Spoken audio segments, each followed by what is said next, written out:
And good afternoon, and welcome back to Tech20 Tuesday. I'm Jeff Whipple here in Fredericton, and I'd like to say a big welcome to those new people who are joining us. I see a few people's names on the list that I don't recognize, so first of all, welcome to Tech20 Tuesday. And just a very quick orientation, those of you who want to chime in at any time, you'll notice in the upper left-hand, or the upper kind of right-hand corner of your screen, you'll see a little taskbar up there, a little toolbar. You can click on the microphone anytime you want and open up your mic. But the very far right of that, you'll also see a little icon that looks like a little person. If you click on that, you'll see a drop-down chat menu, and I'm also monitoring off my iPad here as well. So if you have a question or anything while we're going along today, you can just pop into the chat room and put it up there, and I'll pick it up. Or maybe Zal or somebody else can pick it up in there for me, and we can also do the back channel chat in there. Today we're going to talk a little bit about what I think is probably the most exciting and powerful social learning platform out there that's designed for schools. The nice thing about it is that it is exactly and specifically designed for schools, and a lot of teachers compare it to Facebook. And when we have a look at it today, you'll see why students and teachers get pretty excited about it as we go along. And that is Edmodo. Edmodo is a web-based social learning platform. And I'm just going to click over here. So it's edmodo.com, edmodo.com, and this is what the landing page looks like when you come in. Before you sign up or before you do anything, it is free, and that's one of the really neat things about it, is that it provides you with a tremendous resource that you can use with you and your students. It's mobile and it's very social. So I'm just going to flip back over. You'll notice that I'm going to flip. This is going to be my student page because it's Safari, it's one browser. And then as a teacher, I'm signed in on Firefox. So this is what it would look like as a teacher. So this is actually what a very busy Edmodo page looks like, and you'll notice that they've even used a lot of the same color patterns and other things that you would see in Facebook. So it's very Facebook-y. The kids, it's very intuitive for the kids to use, so it's really cool. Just a really quick sort of go around on it and sort of insight. Over here on the side, you'll see that I've highlighted the DEN LC 2012-13, and this is actually a DEN learning involved in at the DEN Summer Institute page are in here. And you'll notice as I switch through these, they change up. And this is the SD18 Tech PD group. And so it's also going to change up. And it's going to actually give me a look as a teacher on it. So really what you would see as a teacher in a classroom after you set it up, you actually can just create different classes. So for instance, if I wanted to create a new class for today, and I'm just going to call this the Tech20 Tuesday group, Tech20 Tuesday. So all I've done, just for those of you who didn't see that, I should go through it again. Here, right above, it's got join or create. I don't know if you can see that very well, but over here on the left-hand side, they've got two groups. I can join a group or create a group. So I would create a group, and I would give it a group name. So it might be Science 12-2 or whatever I want to do. So I'm just going to create a group today called Tech20 Tuesday. Now, the neat thing about this, by the way, is that you can actually build a whole school platform around this. So for instance, if you had all of your students on Edmodo, they could have not only all of their classes in here, but they could have all of their extracurricular groups in here. So for instance, your basketball team could have an Edmodo group. Your yearbook club could have an Edmodo group. You could have your social or your student council with an Edmodo group. So those are all groups that can be created, much like Facebook groups are created, and students will be able to join those. I can select a grade, and we'll all be kindergartners today. We're going to be all subject areas. And all I need to do is just simply hit create. And you'll notice that I've now created a new Tech20 Tuesday group, and the group code is going to be JA2DOU. Now that's going to be important, but you don't necessarily have to remember it or write it down, because anytime you'll notice here, now that I've added the Tech20 Tuesday group over here, I can click on it and it will always give me the group code, and it's right up here in the upper right hand corner, because as a teacher and a creator of that group, I get to see that code. Now if at some point that code gets compromised and shared outside of your student group, so all you need to do, by the way, is just give your students that code, JA2DOU, and your students will be able to join the group using that code. If at some point you see students joining and the code gets shared outside your group, you can always reset your group code so that others can't join after that, and you can kick out kids or others who join that you don't want them to join. So here I am with a brand new Tech20Tuesday group, and think of this as a class, if you will. So how do your students join? I'm going to click over to the other browser, and it's a really easy thing for students to join.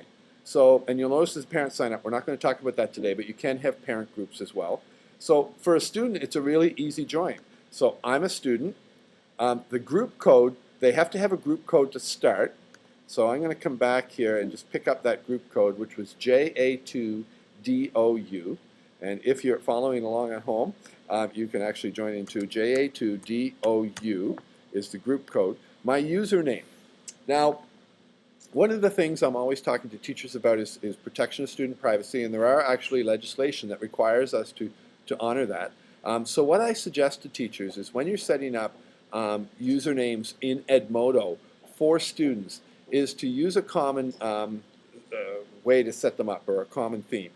So what I would do, for instance, here today I'm at Nashua Middle School, which is where I've been working today. So I would use NMS, and then I would Jeff S for Jeff student. So school initials, first name, last initial, and that would be my code, my username that I would use across the Edmodo platform. I only have to create my Edmodo page or my Edmodo account once as a student or as a teacher, and from there I'll be able to join other groups. So NMS Jeff S. If I had like Jeff Smith and Jeff student, I would probably just add another letter. So Jeff ST if I had two students who were using the same thing. The password, I would get them to use their student password, whatever that is. So whatever their student password is, and they have to be careful typing this in because they are only going to get one shot at it. If they type it in wrong, they'll never be able to recover it. They can use email, but I'm going to suggest that you not. I'm going to suggest that if they're really careful typing in their password, the only reason they're going to need email is if they need to do a password recovery, so they forget their password. So I would suggest that if they use their student password and are careful typing it in, they'll be fine for that. And again, Jeff and ST, don't put last names in, just to protect our students and their privacy rights. So again, so the group code, the username, Jeff, and their last name, and that's how I would get your students to join. The username using that common thing across your school, or at least across your class, so that you'll be able to identify those students. Once they hit sign up, you'll notice now that it's going to actually create an Edmodo page for your students. And their very first one that they've joined is Tech20Tuesday, because they put in that passcode as they went along. So you'll notice here that there's a little welcome to Edmodo page. And so it is basically what this is going to look like. It's going to look a little bit like their Facebook page at home. So I'm going to come back here as a teacher and show you some of the features that I could do. So if I wanted to send a note to all of the students in my Tech20Tuesday class, I simply come here and click where it says Post in the middle of the page. I click Note, and I can choose and type in here, welcome to, and if I typed anywhere close to right, to Tech20Tuesday class, and I can send that to Tech20Tuesday. I could also send it to the SD18 Tech PD group. As I start to type it in, I could just choose that group, and it would populate it in. So it would send it to all of my Tech20Tuesday group plus my SD18 Tech PD group at the same time. So if I was thinking about maybe basketball teams, and if I had two teams I wanted to send the same note to, I could just simply put it in once and choose both groups. But I'm not going to send that to the SD18 Tech PD. I'm just going to send it to the Tech20 Tuesday group. And this is a great tool for learning. So this is just a simple note that I want to send to everybody in my class, my Tech20 Tuesday class, or my biology class, or on my basketball team. So I click on here, I click one new post, and now when I flick back here, you will notice that I have two new posts. If I click on them, they get the one from Mr. Whipple. They also get the one from Ernesta. Hi, Ernesta. Welcome. Ernesta is one of our regulars, and she has joined in, and she's joined the Edmodo group called Tech20 Tuesday, which I think is pretty cool. So now she can actually post here as well. So students can post into your group just like they could into a Facebook page, which I think is pretty cool. You'll notice here that the students can only do posts. They can attach files, links, and backpack, which is something new. I'm not going to go over today because I need to find out more about it myself. But they can also send it to any one of the classes that they happen to be a particular member of, or they could send it to other people within the class. So, but you notice that anything that they send to non-teachers has to be public. They can't send stuff privately to each other behind the scenes, only to teachers who have joined. So coming back here, as a teacher, the other thing that I can do is I can actually give my students assignments. So I could say, load the assignment. I could say, this is your first assignment. Send me a poem. So they have to write the poem, or actually I might just say poem assignment. Then down here I would describe it. Send me a poem about science. The due date, I can give it an assignment due date. So let's say it's due tomorrow. And I can actually attach a file or a link to that, or a library. So if it's a past assignment, it will stay in my library. So if I put in a file next to it, the students will actually get that file as well. So now I can send that and hit send. So now, flipping back to the student view, you will see, did I send that? Sometimes it takes just a minute for it to pop in. I'm going to make sure I send it. So I have one new post. So there, hello Ernesta again. So there's the poem assignment. So it's done. I'm going to come back over here, hit Tech20 Tuesday again. So you will notice that the student view now sees that there's a poem assignment due on November 21st. Send me a poem about science. So to turn that in, I simply click on here. I can attach a file, or I can copy and paste my poem in here. This is my poem.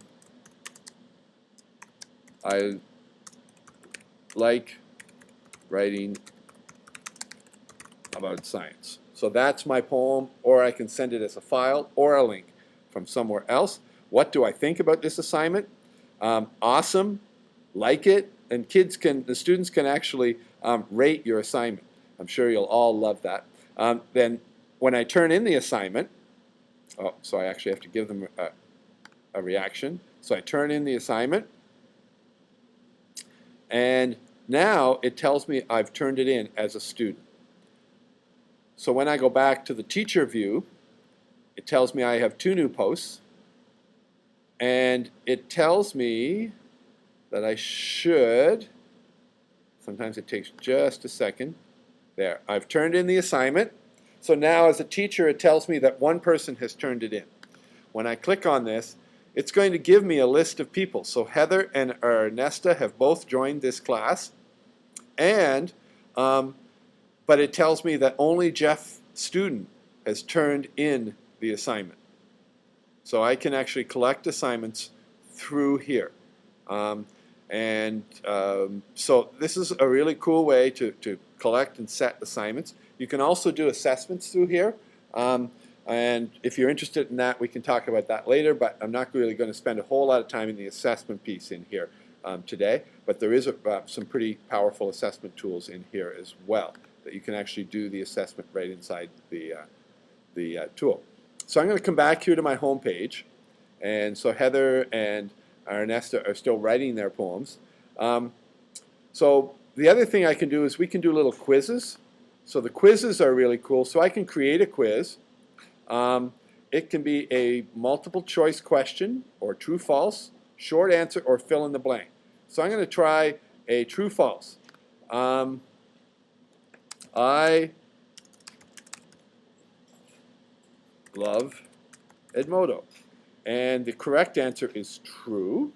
So now I can add another question. The sky is green. And the correct answer on this one would be false. So what this actually allows you to do, now that I assigned the quiz, is students can then come in, and when they go back to their home page, they're going to see that they have got a quiz from me, and it's going to show up under the notifications tab in the top right hand corner, because it is a quiz. So down here, it's going to tell me that the quiz is, nothing new. Let's try that again. So it's loading up. Did it not get my quiz, or did I not send it? Oh, I didn't send it. So there it is. Now I have to send it. The due date for the quiz, again, we're going to set it for tomorrow. And I can add it to my gradebook. Now, Edmodo has a gradebook feature, but I'm going to suggest that you not use it, and that you use quiz for small things. You can use gradebook to keep track of the grades and of the assignments and those kinds of things. But there is some concern about issues of privacy with students. So use it be judicious in how you're going to use gradebook. But when I send this out to my students now, you're going to see that the students now have a quiz. So they can just simply take the quiz. Every student in the class who started up can go in here. I love Edmodo, true.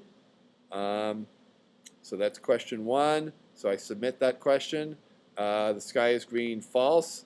I submit my quiz, and it actually will tell me what mark I got on the quiz. It tells me I completed 2 of 2 questions, and do I think of this quiz, not taught in class, view the results, and it's going to tell me that I got 2 out of 2. Up here in the upper right-hand corner, I got 2 out of 2 on the quiz. So this is a great way to do some pre-assessments for you before you start to study something, to know what kids know. You can use Edmodo to just do some quick little pre-assessment quizzes before you start a new unit or before you start to teach some new stuff. You can also do polls in here, which are really cool. So I'm going to get Heather and Ernesta to join me. What do you think of Edmodo? And you could say, it rocks.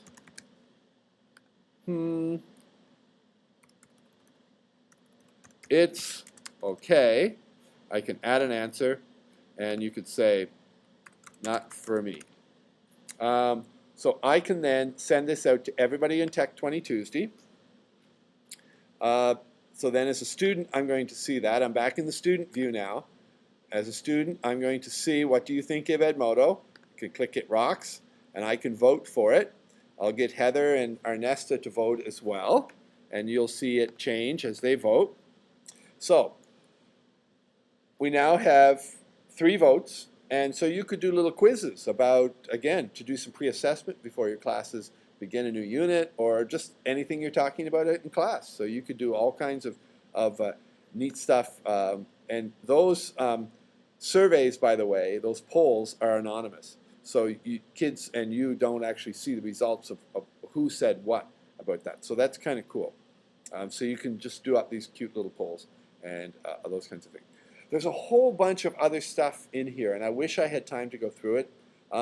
But really, Edmodo is a really, really powerful tool. As you assign things, by the way, students will also have their own planner. So if you click on the planner, I'm in the student view, You'll notice here that on Wednesday it tells me that these assignments are all due. If you're doing this school-wide or on a team, every teacher that student might be involved with could have their send out their assignments and everything on Edmodo so that the students would be able to answer those quizzes or whatever, and plus it also have it kept inside their calendar. It will also keep track of student progress, I should say, and then in the planner it will show them everything. So it basically comes in as, I can look at it in a monthly view as well, and it will show them all of the things that are due in each of those particular days so that they'll be able to follow and be able to sort of track their own progress and track their own upcoming things as well. So it's now 4:01. We are 1 minute past time. I'm sorry for keeping you, but we just did want to get through some of this. Thank you all. If you do have some questions, okay, RHS Physics Lab, Jeff wondering if you can compare Edmodo to Moodle or D2L maybe a bit later. You know, I don't know a lot about D2L, but one of the things I find about Edmodo is it's just so intuitive for the students. And it's got that social piece that I think that Moodle misses, that this is very Facebooky and that you can really keep track of it. Oh, here's the other piece that I did forget to tell you. Edmodo has an app for both the Android and for the iPhone, for iPad and iPhone, that basically allows your students to stay connected to their learning 24 hours a day. So it does have a downloadable app that actually works really well. It also allows you as a teacher to stay connected. So if you're walking through the mall, your Edmodo may go off and there might be a question there from a student.